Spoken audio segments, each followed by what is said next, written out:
Subscribe sekarang channel YouTube Novelas Kadina. Gratis. Bab 7316. Melihat Bernard Elno begitu bijaksana, Charlie berkata kepadanya dengan puas, Blackwater masih membutuhkanmu untuk terus memberi mereka obat tetes mata. Karena Presiden Prancismu ingin memanggilmu, ini pasti berita besar di Eropa. Ingatlah untuk lebih sering menyebut Blackwater selama pemanggilan. Akan lebih baik jika Presiden Prancismu bisa maju dan mengajukan protes kepada pemerintah Amerika, meminta mereka untuk menyelidiki Blackwater secara menyeluruh. Bernard Elno langsung berkata dengan tegas, "Jangan khawatir, Tuan Wade. Saya akan melakukan segala yang saya bisa untuk menjaga kejadian Pulau Whitehorse tetap hangat selama periode ini. Saya juga berencana untuk pergi ke Amerika Serikat sebentar lagi untuk menekan Blackwater." Charlie bertanya kepadanya, "Bagaimana rencanamu untuk memberi tekanan pada mereka saat kamu pergi ke Amerika Serikat?" Bernard Elno tersenyum penuh perhatian dan berkata, "Tuan Wade, yang ingin saya lakukan adalah pergi ke markas besar Perserikatan Bangsa-Bangsa di Amerika Serikat dan menyumbangkan 10 hingga 20 juta dolar AS kepada kantor kontraterorisme Perserikatan Bangsa-Bangsa, agar mereka dapat menggunakan uang ini untuk mempromosikan dan meningkatkan publisitas serta penerapan anti-terorisme, setidaknya untuk menampar wajah Blackwater." Charlie mengangguk dan berkata penuh penghargaan, "Ide yang bagus. Pergi ke sarang Blackwater dan menampar wajah mereka, aku suka gaya perilaku seperti ini." Melihat Charlie menyukai gambarannya, Bernard Elno langsung tersenyum dan berkata, "Saya merasa sangat dihormati diakui oleh Tuan Wade." Charlie menyampaikan pembicaraan dan berkata, "Tapi karena kamu akan pergi ke PBB, jangan hanya menyumbang 10 atau 20 juta dolar AS. Itu tidak cukup. Menyumbang lebih banyak juga bisa menarik lebih banyak perhatian." Bernard Elno merasa sedikit sakit hati, tetapi ia tetap mengertakkan gigi dan berkata, "Baiklah. Karena Tuan Wade sudah bilang begitu, saya akan menyumbang 100 juta.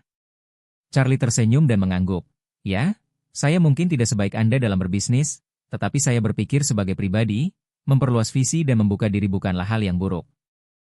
Jangan selalu peduli dengan untung rugi kepentingan saat itu." Bernard Elno berkata tanpa keinginannya, "Tuan Wade benar."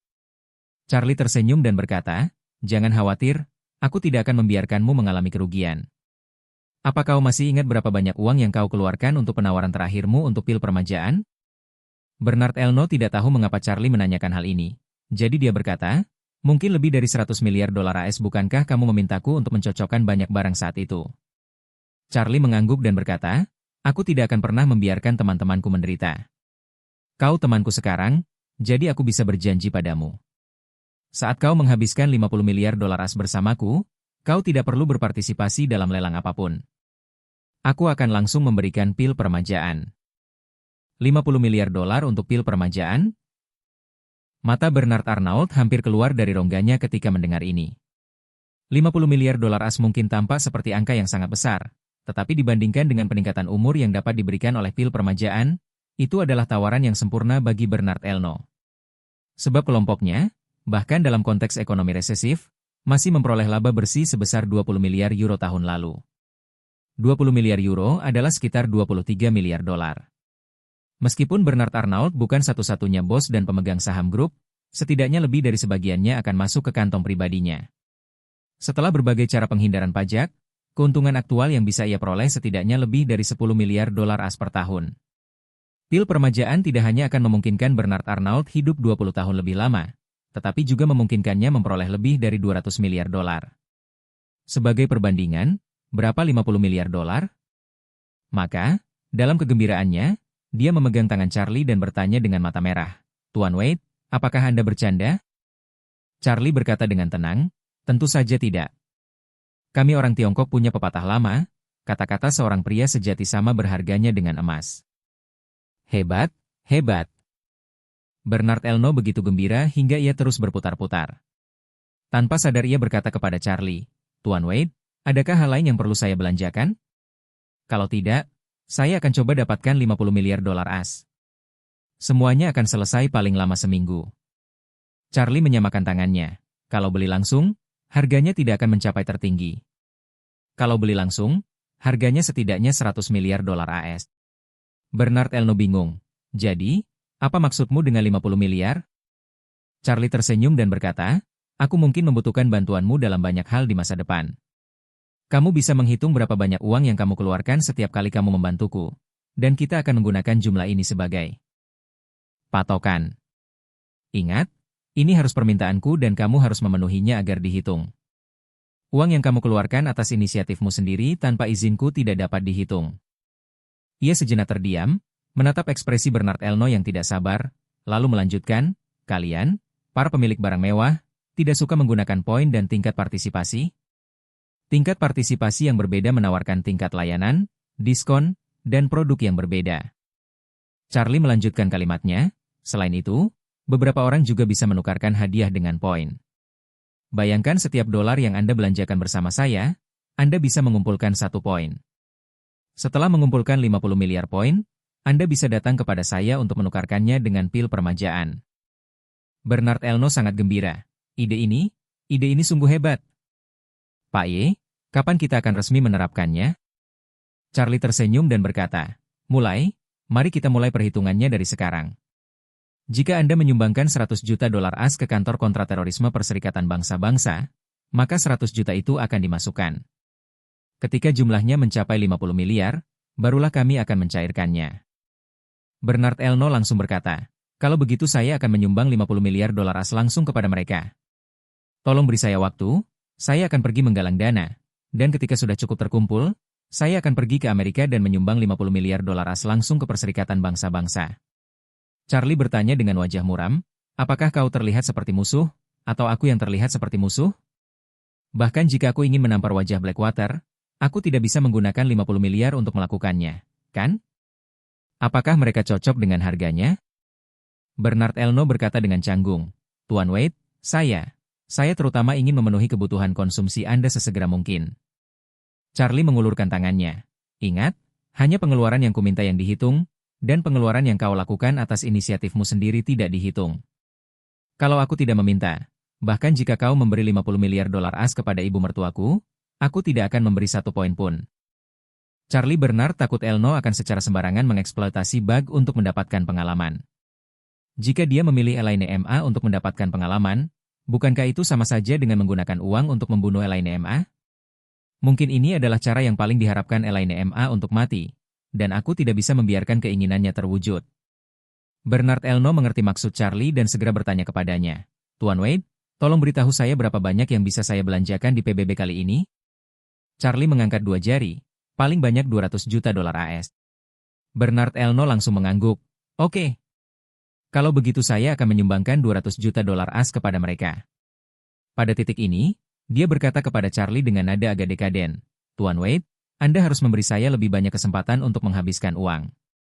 Jika hanya 100 atau 200 juta setiap kali, saya tidak tahu kapan saya bisa mengumpulkan poin yang cukup untuk 50 miliar.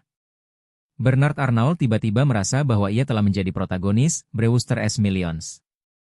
Dalam film tersebut, Brewster harus menghabiskan 30 juta dolar dalam waktu tertentu. Jika tidak, ia harus mengambil warisannya sebesar 300 juta dolar. Pembuatan ulang film ini, orang terkaya di kota Sihong, memiliki latar yang sama. Bernard Arnault tidak takut menghabiskan banyak uang saat ini, tetapi hanya takut menghabiskan lebih sedikit dan membelanjakannya lebih lambat. Akan lebih baik jika Charlie bisa menghabiskan 50 miliar dolar AS dalam semalam.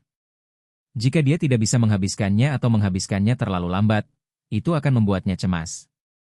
Melihat wajahnya yang cemas, Charlie berkata, jangan khawatir.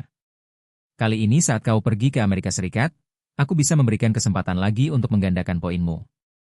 Jika kau berhasil, kau bisa menghabiskan 200 juta dolar AS ini dan mendapatkan 400 juta poin. Bernard Elno berkata cepat, Tuan Wade, silakan bicara. Charlie berkata, ketika Anda pergi ke Perserikatan Bangsa-Bangsa untuk menyumbangkan 200 juta dolar AS ke kantor kontraterorisme, Anda harus memberitahu mereka bahwa uang ini hanya dapat digunakan untuk kegiatan kontraterorisme di luar Amerika Serikat dan di luar wilayah yang dikontrol ketat oleh Amerika Serikat. Charlie menjelaskan, misalnya, uang ini tidak dapat digunakan untuk kontraterorisme di Amerika Serikat, dan tidak dapat digunakan untuk kontraterorisme di Timur Tengah yang sebenarnya menguasai Amerika Serikat. Bernard Elno berkata dengan heran, Tuan Wade, Anda ingin saya menampar wajah pemerintah Amerika? Benar. Charlie mengangguk. Ia ingin sekali menampar wajah mereka. Jika tidak, mereka akan terus berusaha menutupi Blackwater dan memaksa otak untuk membebaskan Blackwater, atau memperbesar-besarkan masalah kecil. Bernard Elno menunjuk ke dahinya dan berkata dengan canggung, Tuan Wade, Panglima. Tertinggi mereka saat ini agak berbeda dari orang biasa. Kalau saya bilang begini, saya khawatir mereka akan menemukan alasan untuk menjatuhkan sanksi kepada saya. Charlie bertanya kepadanya, berapa laba bersih kelompok Anda di Amerika dalam setahun? Bernard Arnault berkata, Amerika Utara menyumbang sekitar 25% dari seluruh laba bersih, yaitu sekitar 5 miliar euro.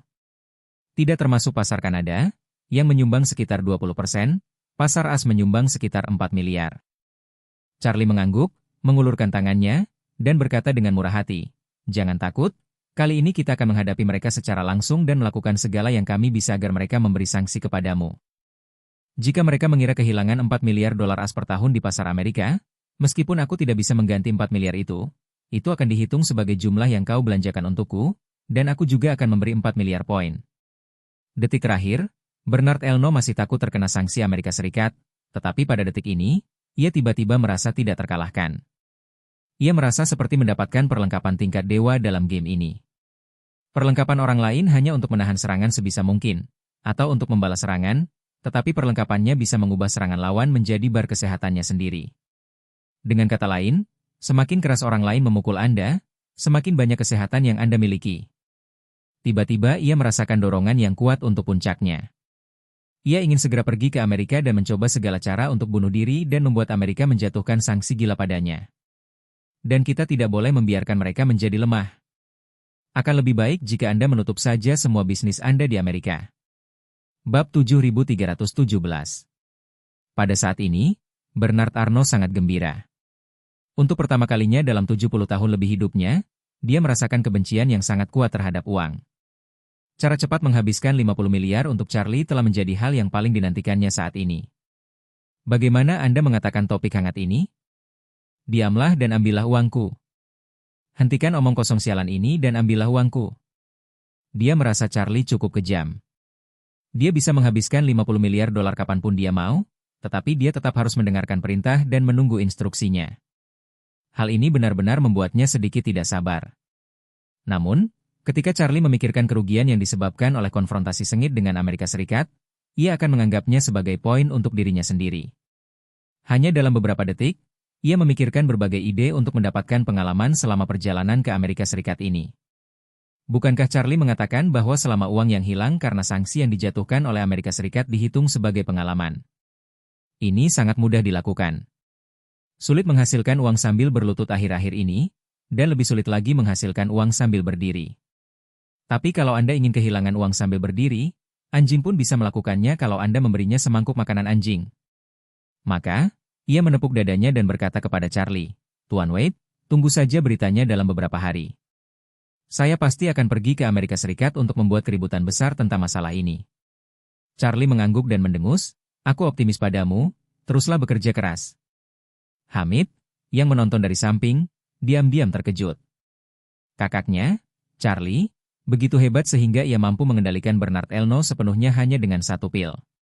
Seandainya ia memiliki kemampuan 2 kali lipat darinya, ia bahkan mungkin bisa menjadi panglima tertinggi di Suriah.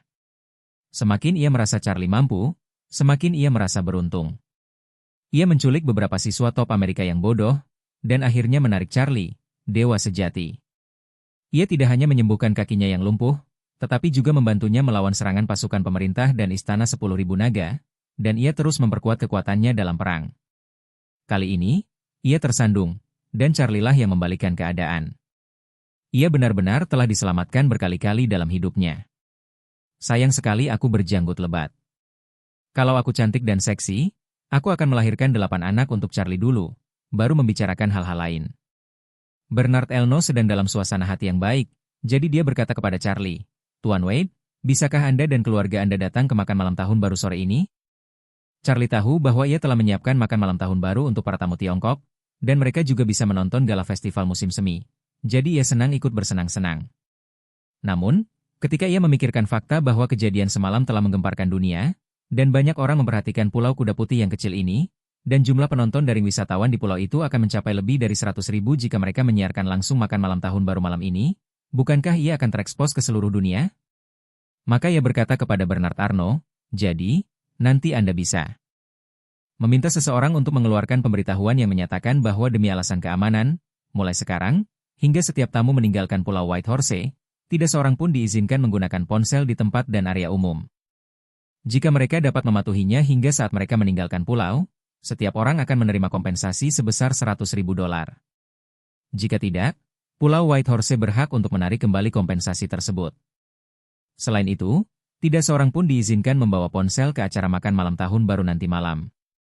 Bernard Elno tahu bahwa Charlie adalah orang yang rendah hati, jadi dia langsung mengangguk dan berkata, "Baiklah, Tuan Wade, jangan khawatir, serahkan saja padaku." Setelah mereka bertiga selesai mengobrol dan berpamitan, Bernard Elno kembali ke villa tempat ia menginap. Hal pertama yang ia lakukan adalah segera menghubungi penanggung jawab di Amerika Serikat. Dia membuat serangkaian persiapan sebelumnya, dan kemudian meminta asistennya untuk menghubungi kantor kontraterorisme Perserikatan Bangsa-Bangsa untuk memberitahu pihak lain tentang keputusannya untuk menyumbang. Nama Perserikatan Bangsa-Bangsa kedengarannya keren, tetapi sebenarnya tidak ada. Posisinya agak mirip dengan keluarga kerajaan dalam monarki konstitusional. Dari namanya, ia memang cukup berkuasa, penguasa tertinggi, tetapi kekuasaan negara yang sesungguhnya berada di tangan parlemen. Ketika terjadi kesalahan, mereka yang berkuasa akan memintanya untuk mengambil alih situasi, tetapi itu hanya sandiwara belaka. Kenyataannya, negara-negara anggota seperti Amerika Serikat sama sekali tidak peduli. Namun, mereka meremehkan banyak anggota yang berterus terang, karena mereka semua hanyalah kerabat miskin. Mereka seolah datang mengunjungi Anda dengan sekantong makanan khas setempat, tetapi kenyataannya rumah mereka sudah rusak dan mereka ingin Anda membayar mereka untuk membangun 2 villa dan menikahi 2 istri. $1.000 saja, kan? Karena amplop merahnya kurang tebal, ia jadi malas untuk segera memeriksanya. Ia memasukkan amplop merah itu ke sakunya dan berkata sambil tersenyum, "Hei, selamat atas kemakmurannya, Bos Erno. Semoga bisnisnya lancar dan Bapak sehat selalu di tahun baru." Bernard Erno pun sangat senang dan berkata sambil tersenyum, "Terima kasih atas restunya, Bu M.A. Saya akan meminjam 2 baik Anda." Elaine M.A. berbisik, "Di Tiongkok kami, jika seseorang memberimu lebih banyak berkat, kamu harus membalasnya dengan lebih banyak angpau. Ini namanya timbal balik. Mengerti?"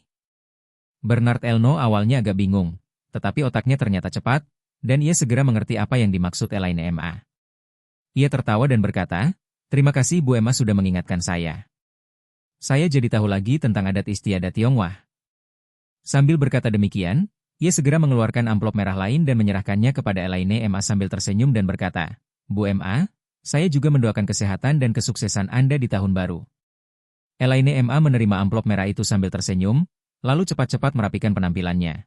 "Tuan Elno, Anda kan bos besar, saya tidak akan memberi Anda amplop merah."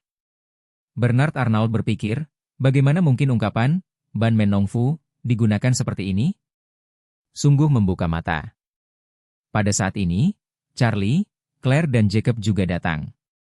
Bernard Arnault segera mengeluarkan 3 amplop merah lagi dan mengucapkan selamat tahun baru kepada semua orang. Jacob menerima angpau merah itu dan mengucapkan terima kasih dengan riang. Namun, Claire tidak menerimanya. Ia hanya berkata dengan sopan, "Terima kasih atas restu Tuan Elno. Saya juga mengucapkan selamat tahun baru. Tapi Anda tidak perlu mengeluarkan uang untuk angpau merah itu." Elaine M.A. berkata cepat, "Hei Claire, angpau merah itu cuma untuk keberuntungan. Bukan masalah besar buat Tuan Elno. Kalau kamu malu, Ibu akan menyimpannya dulu untukmu." Saat dia berbicara, tangan Elaine M.A. telah terulur dan mengambil amplop merah di tangannya. Claire berkata dengan sedikit ketidakpuasan, "Oh, Bu, bisakah Ibu berhenti terobsesi dengan uang?" Bernard Elno buru-buru menenangkan suasana. "Nyonya Wade, jangan terlalu serius. Uang di amplop merah itu tidak banyak. Cuma €1.000. Ini terutama untuk keberuntungan." Mata Elaine M.A. berbinar, dan ia berpikir, "Wah, amplop merah setipis ini ternyata berisi €1.000. Euro lebih berharga daripada dolar AS. Orang tua ini benar-benar rela menghabiskannya." Bernard Elno kemudian menatap Charlie lagi, menyerahkan sebuah amplop merah kepadanya, dan berkata sambil tersenyum, "Tuan Wade, saya mengucapkan selamat tahun baru." Charlie tersenyum dan mengangguk, mengambil amplop merah itu, menyerahkannya kepada Elaine M.A., dan berkata, "Bu, simpanlah ini sebagai kenang-kenangan." Elaine M.A. menyipitkan matanya, tersenyum dengan kerutan di wajahnya, dan berkata dengan gembira, "Karena menantu yang baik berkata begitu, maka Ibu akan menyimpannya untukmu." Charlie bertanya kepada Bernard Elno dengan penuh minat, "Tuan Elno, Dari mana Anda mendapatkan perlengkapan tahun baru Imlek dan tim barongsai ini? Bernard Elno tersenyum dan berkata, sumber daya di Maladewa sangat langka, dan tidak banyak orang Tionghoa yang tinggal di sini, jadi saya secara khusus meminta orang-orang untuk membelinya dari Dubai. Sumber daya tersebut segera diterbangkan ke sini pagi ini. Tim barongsai juga diundang dari Dubai. Saya berharap dapat memberikan rasa betah bagi para tamu Tionghoa di pulau ini. Lalu, Bernard Elno menambahkan, ngomong-ngomong, Tuan Wade, saya secara khusus mengundang beberapa koki profesional Tiongkok dari Dubai. Mereka akan bertanggung jawab atas makan malam tahun baru nanti. Saya harap Anda dan keluarga Anda menikmatinya. Charlie mengangguk dan berkata sambil tersenyum, Tuan Elno sangat bijaksana. Bernard Elno dipuji, dan wajahnya berkerut karena senyum. Kemudian ia berbisik kepada Charlie, Tuan Wade, untuk membahagiakan Anda dan keluarga, saya secara khusus mengatur undian. Hadiah pertamanya adalah 100 juta dolar AS. Anda dapat membiarkan keluarga Anda memenangkannya melalui operasi rahasia. Bagaimana menurut Anda? Charlie sangat marah, lalu merendahkan suaranya dan berkata dengan marah, jika kau terus memikirkan ide buruk seperti itu, aku akan meningkatkan poin pengalaman untuk ditukar dengan pil permajaan menjadi 500 miliar. Bab 7318. Ada sekitar 40 turis Tiongkok di Pulau Baima. Jika mereka diatur sesuai aturan perjamuan Tiongkok pada umumnya, saya khawatir beberapa keluarga harus duduk bersama. Namun, restoran ini tidak mengikuti gaya perjamuan tradisional Tiongkok dengan 8 atau 10 orang per meja. Sebagai gantinya, koki merancang satu set hidangan dan menuliskan detail menu di atas kertas dengan gaya masakan kaiseki Jepang, dengan setiap orang mendapatkan satu set hidangan, dan semua hidangan disajikan secara terpisah. Menu ini memiliki total 16 hidangan, termasuk 4 hidangan dingin, 4 hidangan tumis, 4 semur, 2 sup dan 2 makanan sesuai dengan kebiasaan masakan Cina. Selain itu, berbagai minuman keras Cina tersedia untuk dipilih para tamu. Manfaatnya jelas. Setiap orang hanya akan mendapatkan porsi makanan yang sedikit ketika dilayani. Tidak perlu berbagi peralatan makan dengan orang lain, dan tidak akan ada sampah tambahan. Yang terpenting, beberapa orang dapat berbagi meja. Dalam keadaan normal, pasangan yang pergi bermain tidak bisa menghabiskan 3 atau 4 hidangan. Memesan 16 hidangan terlalu boros, dan berbagi meja akan memengaruhi pengalaman. Cara berbagi makanan ini sangat cocok untuk keluarga kecil yang terdiri dari 2, 3, atau 4 orang.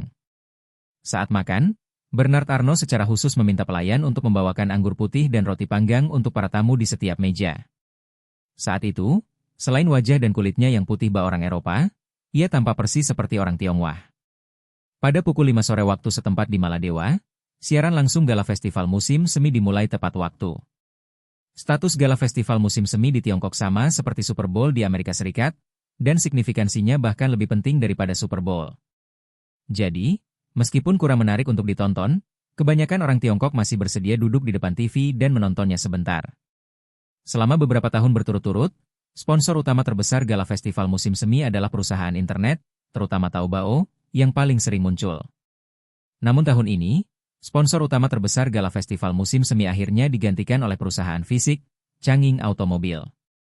Meskipun Changing Automobile belum memproduksi mobil sungguhan dan belum rilis model apapun, berbagai pemanasan awal dalam kurun waktu terakhir dan kerjasama mendalam dengan Tawana telah membuat merek ini mendapatkan cukup perhatian.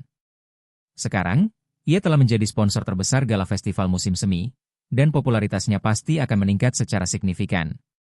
Setelah mengucapkan terima kasih kepada Changing Automobile atas sponsor dan gelarnya, pembawa acara mengumumkan kepada seluruh hadirin bahwa model pertama Changing Automobile akan resmi dirilis pada tanggal 1 Juli, tahun pertama paruh kedua tahun ini.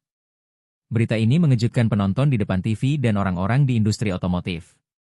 Mereka tahu Changing Automobile sangat cepat, tapi mereka tidak menyangka akan secepat ini. Mereka akan merilis mobil pertama mereka pada hari pertama paruh kedua tahun ini. Kecepatan ini jauh lebih cepat daripada remi. Namun, mereka tidak tahu bahwa cadangan kas Changing Automobile lebih besar daripada cadangan kas seluruh Remi Group, belum lagi Remi Automobile. Dalam masyarakat saat ini, uang selalu mempermudah segalanya. Dengan dana yang cukup, kecepatan semua tautan akan meningkat secara eksponensial. Menurut rencana Pollard Watt, desain mobil produksi massal pertama Changing Automobile akan selesai pada paruh pertama tahun ini, dan setelah rilis resminya pada kuartal ketiga paruh kedua tahun ini, pengiriman resmi akan dimulai pada kuartal keempat. Meskipun mobil pertama Changing Automobil masih dalam tahap desain intensif, posisi dasarnya sudah sangat jelas, yakni SUV menengah dan besar berenergi baru dengan kisaran harga 250.000 hingga 350.000 yuan. Di pasar Tiongkok, SUV selalu mendapat banyak perhatian. Banyak pengulas mobil yang memuja barang-barang asing suka mempermainkan preferensi orang Tiongkok, dengan mengatakan bahwa orang Tiongkok tidak mengerti mobil dan tidak mempertimbangkan hal lain saat membeli mobil, melainkan hanya melihat ukurannya. Berbeda dengan orang asing yang sangat memahami budaya mobil dan lebih menyukai mobil kecil dengan kendali yang kuat. Faktanya, menurut Charlie, pernyataan seperti itu adalah omong kosong belaka. Mengapa orang Tiongkok menyukai mobil yang lebih besar? Hal ini dikarenakan sebagian besar keluarga Tiongkok yang memiliki mobil hanya memiliki satu mobil. Seorang pria parubaya menabung untuk membeli mobil. Ia tidak hanya harus mengurus perjalanan pulang pergi kerja dan menjemput anak-anak sekolah bersama istrinya, tetapi juga ingin sesekali mengikuti tur keliling kota dengan mobil tanpa pengemudi untuk 3 generasi. Jadi, mobil tersebut tidak hanya harus mampu mengangkut penumpang, tetapi juga memiliki ruang yang cukup untuk membawa barang bawaan. Para pengulas mobil yang meraup untung dari orang Tiongkok, menjilat negara asing, dan mengerjai Tiongkok, tidakkah mereka pernah berpikir bahwa sebuah keluarga di Eropa dan Amerika Serikat memiliki setidaknya 2 mobil, bahkan ada yang 3 mobil? Mereka tentu saja bisa menyesuaikan model mobil sesuai kebutuhan dan preferensi mereka sendiri. Lagi pula, orang-orang sampai ini jelas tahu bahwa salah satu model terlaris di pasar as adalah truk pickup yang besar dan sangat mumpuni untuk mengangkut barang. Mengapa Anda tidak pernah mendengar orang-orang ini mengeluh bahwa orang Amerika tidak mengerti mobil? Dalam kondisi nasional saat ini, jika sebuah keluarga hanya mampu membeli mobil seharga 50.000 yuan, mereka tentu akan membeli mobil kecil yang ringkas dan murah. Jika mereka mampu membayar lebih dari 200.000 hingga 300.000 yuan, SUV yang praktis harus menjadi pilihan utama. SUV Remy terjual 200.000 hingga 300.000 unit per hari, yang cukup menunjukkan posisi penting SUV di pasar otomotif kelas menengah ke atas Tiongkok. Demi mewujudkan Changing Automobil mendunia secepat mungkin, Charlie bahkan telah menyusun rencana. Setelah Changing Automobil mendapatkan pijakan di pasar domestik, ia akan menggunakan pil permajaan untuk membuka jalan. Membiarkan keluarga Rothschild membantunya memperoleh kualifikasi produksi dan penjualan di Amerika Serikat, mengakuisisi perusahaan mobil Amerika dengan produktivitas memadai, seperti IM atau Ford, lalu membiarkan Bernard Arnault mengambil alih merek-merek seperti Peugeot Prancis, dan kemudian mengintegrasikannya ke dalam basis produksi Changing Automobil di luar negeri. Meskipun Charlie tidak tahu cara membuat atau menjual mobil, dia tahu bahwa merek ini dinamai sesuai nama ayahnya, dan dia harus melakukan yang terbaik untuk menjadikannya merek mobil terbaik di dunia. Pada gala festival musim semi tahun ini, unsur-unsur Changing Automobil tidak ada di mana-mana seperti yang dilakukan sponsor sebelumnya. Kadang-kadang mereka melakukan penempatan produk, kadang-kadang mereka membiarkan pembawa acara melakukan siaran lisan bila memungkinkan, dan kadang-kadang mereka menciptakan hujan amplop merah untuk meningkatkan kehadiran mereka. Meskipun Changing Automobil juga menghabiskan dana yang sama, mereka hanya membuat 2 iklan. Salah satunya adalah pengumuman waktu peluncuran mobil baru Changing Automobil oleh pembawa acara. Selain itu, hanya ada logo Hongqing tanpa kata yang muncul di akhir daftar program. Rendah hati dan terkendali adalah inti dari sponsorship Changing Automobil kali ini. Program-program tersebut hadir silih berganti, secara mantap dan tepat bagaikan jalur perakitan. Meskipun program komedi gala festival musim semi telah menurun dari tahun ke tahun, setiap orang merasakan kesegaran yang kuat karena mereka belum pernah mencoba merayakan malam tahun baru dengan puluhan rekan senegaranya di sebuah restoran. Lagi pula, terkadang selera humor seseorang menurun seiring bertambahnya jumlah orang. Ini pula sebabnya mengapa seseorang yang menonton video acara bincang-bincang di telepon genggam mungkin menganggapnya biasa saja, tetapi para penonton di tempat kejadian tertawa terbahak-bahak sampai membungkuk, dan ternyata suasana di tempat kejadian itu tetap lebih baik. Yang tidak diharapkan Charlie adalah bahwa gala festival musim semi sebenarnya memiliki program misterius yang namanya belum diumumkan sebelumnya. Saat pembawa acara muncul di layar, ia tersenyum dan berkata, "Dulu, kami selalu mengumumkan daftar program sebelum gala festival musim semi setiap tahun. Namun kali ini, tim program kami tidak mengumumkan daftar program lengkap karena kami telah aktif mengerjakan program ini 2 hari sebelum siaran langsung. Kini, saya dapat memberitahu Anda bahwa program ini akhirnya dapat bertemu Anda di panggung gala festival musim semi." Pembawa acara membangkitkan minat semua orang hanya dengan beberapa kata. Terlepas dari bagus atau tidaknya program gala festival musim semi, pengaturan dan penataan program selalu sangat ketat. Agar lonceng tahun baru yang dibunyikan di tengah malam tidak terpengaruh, program-program sebelumnya harus akurat hingga detik terakhir. Siapapun yang dengan sengaja memperpanjang atau memperpendek durasi programnya akan dimasukkan dalam daftar hitam oleh tim sutradara dan tidak akan pernah diberi kesempatan untuk tampil di panggung ini lagi. Oleh karena itu, daftar program dan waktu gala festival musim semi pada dasarnya diselesaikan lebih dari setengah bulan sebelumnya, dan kemudian latihan akan dilakukan berulang-ulang berdasarkan daftar program ini. Program misterius macam apa ini yang membuat kru program gala festival musim semi berjuang untuk mengonfirmasinya hingga 2 hari sebelum pertunjukan? Hal ini tidak diragukan lagi melibatkan risiko besar, yang sangat kontras dengan gaya hati-hati pada gala festival musim semi sebelumnya. Tepat ketika semua orang bingung, pembawa acara melanjutkan, beberapa waktu lalu, sebuah lagu sering dicari di situs web besar. Lagu ini adalah Assassin yang dinyanyikan oleh penyanyi wanita berbakat kami, Sarah Gu, dan superstar internasional Tawana Sweet. Bagi penggemar Nona Gu, ketahuilah bahwa Nona Gu akan pensiun dari industri hiburan setelah semua konser perpisahannya tahun ini. Jadi, tim sutradara kami mencoba beberapa kali dan akhirnya mengundang Nona Gu ke panggung gala festival musim semi lagi sebelum beliau pensiun. Penonton di tempat kejadian sudah berteriak dan berseru. Fenomena fanatik seperti ini jarang sekali muncul di panggung gala festival musim semi di masa lalu. Banyak pemirsa di depan TV bahkan lebih bersemangat. Siapa yang mengira Sarah Gu akan bisa tampil di gala festival musim semi lagi? Pada saat ini, pembawa acara tersenyum dan berkata, selanjutnya, silakan undang Sarah Gu untuk membawakan lagu Assassin untuk kami. Panggung beralih ke gaya kuno lagi, dan Sarah Gu, mengenakan rok panjang kuno, naik ke panggung. Bahkan di restoran di Pulau Maladewa ini, banyak penonton masih bertepuk tangan dengan gembira. Jacob juga mengangkat tangannya dan bertepuk tangan tanpa henti, sambil tersenyum dan berkata, wah, lagu ini sangat populer beberapa waktu lalu. Nona Sweet menyanyikan lagu ini di bar kemarin. Claire mengerutkan bibirnya, dengan ekspresi rumit, dan tidak mengatakan apapun. Charlie tidak repot-repot memperhatikan perubahan ekspresi Claire. Ia menatap layar lebar, mengamati selendang merah Sarah Gu dengan rasa ingin tahu. Mungkin, itu tidak bisa disebut selendang, melainkan rumbai merah panjang. Bahannya yang seperti sutra membentang dari bahu hingga ke lengannya, dan kain satin merah panjang berkibar tertiup angin di kedua sisi belakangnya. Ini rumbai yang panjang. Charlie tahu bahwa Sarah Gu juga mengungkapkan rasa hormatnya kepada ayahnya dengan caranya sendiri. Awalnya, Charlie mungkin satu-satunya yang bisa melihat makna tersembunyi dalam adegan ini, tetapi Charlie tidak menyangka bahwa Claire, yang berdiri di sampingnya, juga melihat niat Sarah Gu. Kedua keluarga itu adalah teman lama dan mereka telah bertunangan. Sarah Gu telah mencari Charlie selama bertahun-tahun. Claire merasa bahwa Sarah Gu, yang mengenakan rumbai panjang di atas panggung saat ini, adalah tujuan emosional Charlie yang sebenarnya. Bab 7319. Ketika lonceng tahun baru berbunyi, saat itu baru pukul 9 malam di Maladewa.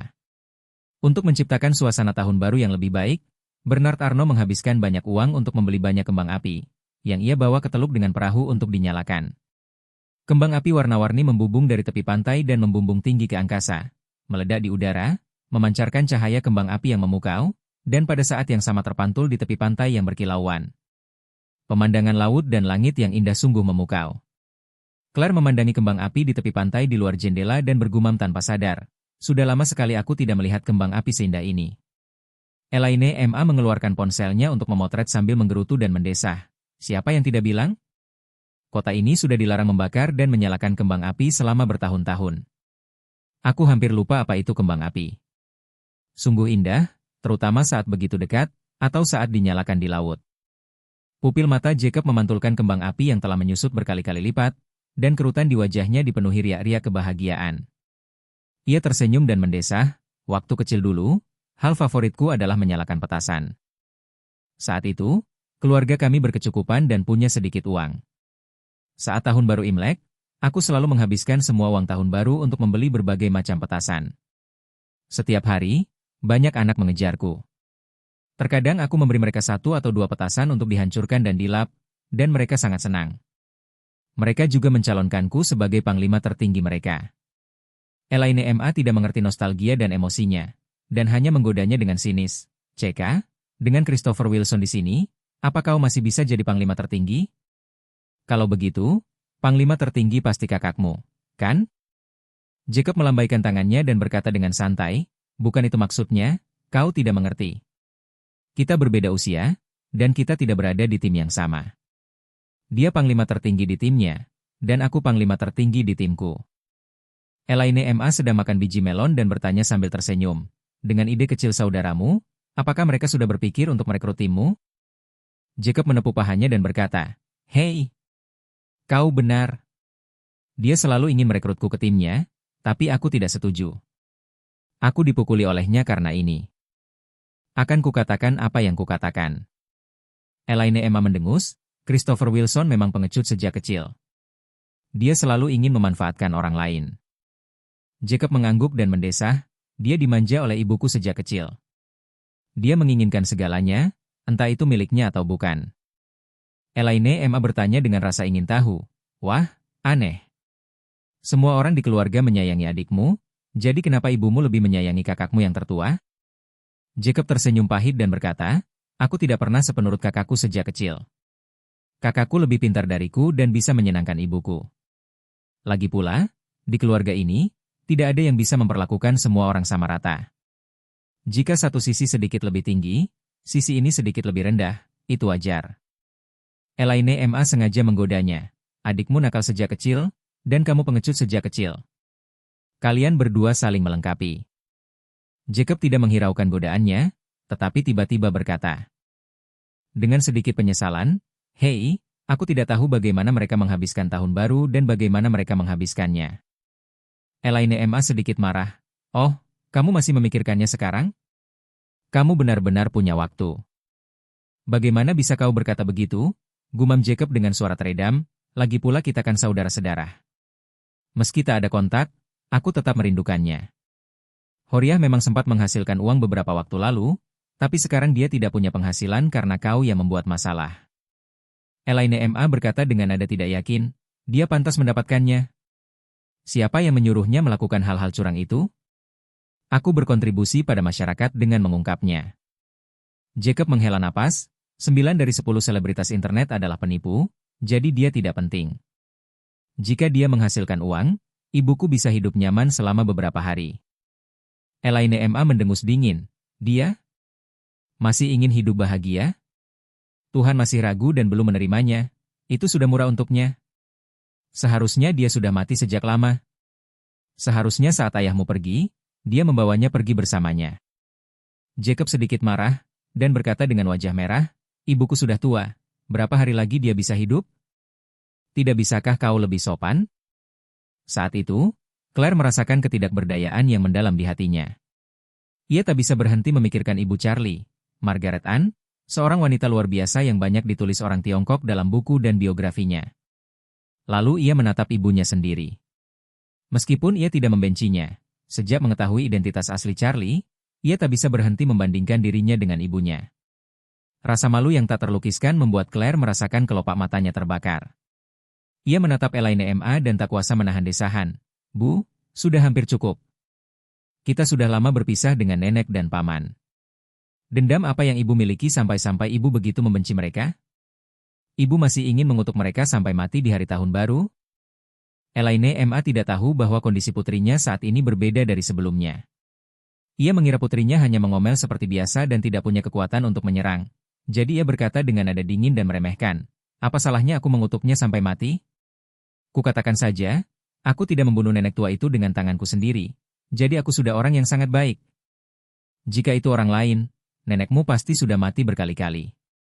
Mungkin salah satu edisi pernyataan hari ini akan menceritakan kisah pembunuhannya.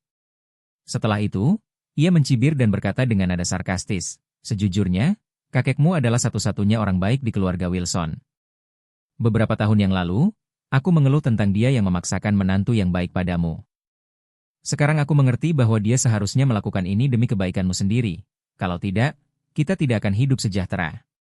Logikanya, dia seharusnya hidup beberapa tahun lagi agar nenekmu meninggal lebih awal. Aduh. Memang benar orang baik tidak berumur panjang, tetapi orang jahat berumur 1000 tahun. Elaine MA selalu suka menunjukkan kefasihannya, dan curahan hatinya yang tak terkendali akan memberinya rasa senang yang mendalam. Selama bertahun-tahun, ketika ia dirundung di luar, ia pada dasarnya mengandalkan curahan hatinya di rumah untuk menebus emosinya. Kadangkala, seseorang mungkin mengembangkan mentalitas untuk sengaja menentang orang lain. Contohnya, sekarang, dia hanya dengan santai mengejek Nyonya Tua Wilson, tetapi Jacob dan Claire seolah menyalahkannya. Jadi dia tidak bisa menahan amarahnya. Jadi dia berpikir, oh, aku baru saja mengutuk orang tua itu sebentar, dan kalian berdua berani melawanku, jadi aku akan mengutukmu sampai mati. Saat emosinya memuncak, ia berbicara bagai senapan mesin, meluapkan amarahnya tanpa henti. Sialan, nenek tua itu sudah sering menindasku selama bertahun-tahun, dan nenek tua sialan itulah yang mematahkan kakiku. Kalau dia benar-benar mati suatu hari nanti, aku pasti akan membeli petasan seharga 20.000 yuan untuk merayakannya. Sekalipun dilarang di kota ini, aku tetap akan menyalakan petasan. Aku tetap akan menyalakan petasan sekalipun aku ditangkap dan dijebloskan ke penjara selama beberapa hari. Aku hanya ingin nenek tua sialan itu tidak tenang bahkan setelah kematiannya.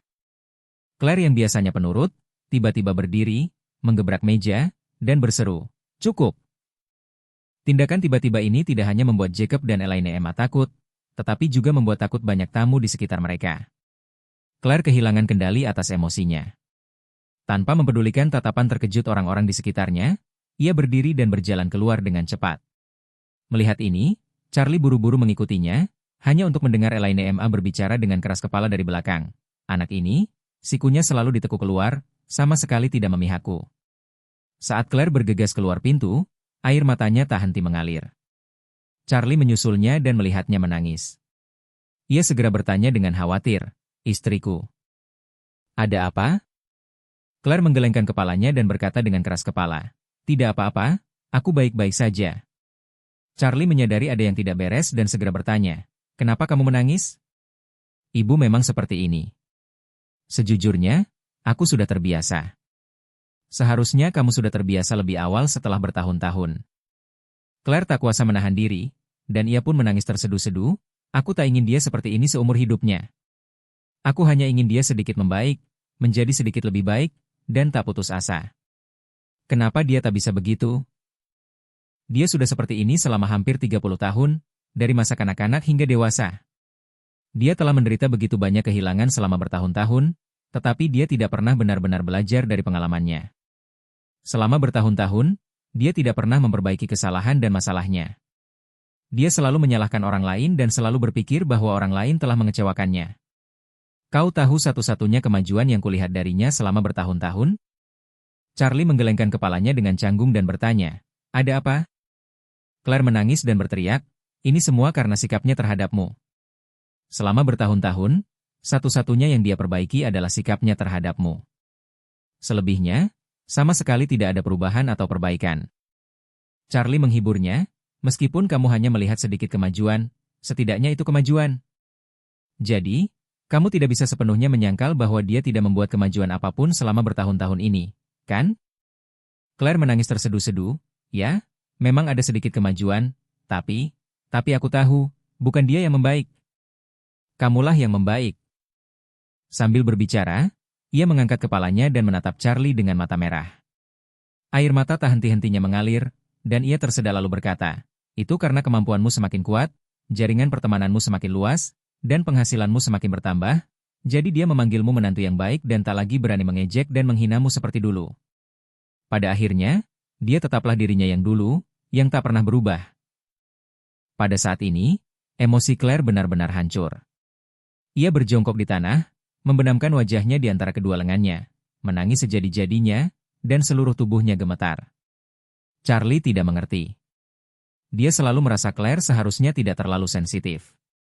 Kata orang, terlalu banyak kutu tidak akan gatal. Dia telah digigit Elaine Emma selama 5 atau 6 tahun dan telah sepenuhnya kebal terhadap gigitannya. Mengapa Claire tiba-tiba kehilangan akal sehatnya setelah tinggal bersamanya selama 30 tahun? Jadi dia berspekulasi bahwa jelas ada yang salah dengan kondisi Claire, dan hilangnya kendali yang tiba-tiba itu tampaknya tidak sepenuhnya berkaitan dengan Elaine Emma. Tetapi dia tidak dapat mengetahui apa alasannya. Beberapa hal dalam hidup memang seperti ini. Seperti soal matematika yang salah satu kuncinya hilang. Anda tahu ada yang salah, tetapi Anda tidak tahu apa yang salah, dan Anda tidak bisa menebak solusi dan jawaban yang tepat. Penderitaan Claire merupakan gabungan berbagai hal, termasuk penindasan yang terakumulasi selama bertahun-tahun, penderitaan yang tak terkatakan, dan bahkan penderitaan yang tidak dapat ia ungkapkan kemanapun. Berpikir bahwa dia akan menghilang dari dunia Charlie dalam sebulan lagi, dia merasa semakin tersiksa. Pada saat ini, dia adalah orang yang paling kesepian di dunia. Bab 7320. Charlie yang lambat dalam respon emosional, tidak mengerti alasan sebenarnya di balik gangguan emosional Claire. Dia hanya merasa Claire mungkin akan hancur suatu hari nanti setelah bertahun-tahun bertahan dengan nilai-nilai dan gaya Elaine MA. Mungkin apa yang dikatakan Elaine MA barusan adalah titik terakhir yang mematahkan semangatnya. Jadi, dia memeluk Claire dan menepuk punggungnya tanpa suara. Kesana, kemungkinan besar aku akan membunuh mereka semua. Tapi aku tidak mengambil tindakan apapun karena, pertama, aku tidak tahu seberapa dalam musuh misterius itu. Kedua, Nicholas An, si rubah tua, sekarang berinvestasi besar-besaran di Tiongkok. Jika aku menyentuhnya, atau bahkan membunuh seluruh keluarganya, maka kiamat masyarakat Warriors Den akan tiba. Wu Tianlin bertanya, Tuan Ying, jika Anda tidak menemukan cara untuk melakukan sesuatu, keluarga An dan Wade sangat terkenal, saya khawatir orang-orang ini akan mengganggu kedamaian Tuan Ying. Victoria tidak dapat menahan diri untuk menggertakkan giginya. Apa yang dikatakan Wu Tianlin adalah duri dalam hatinya.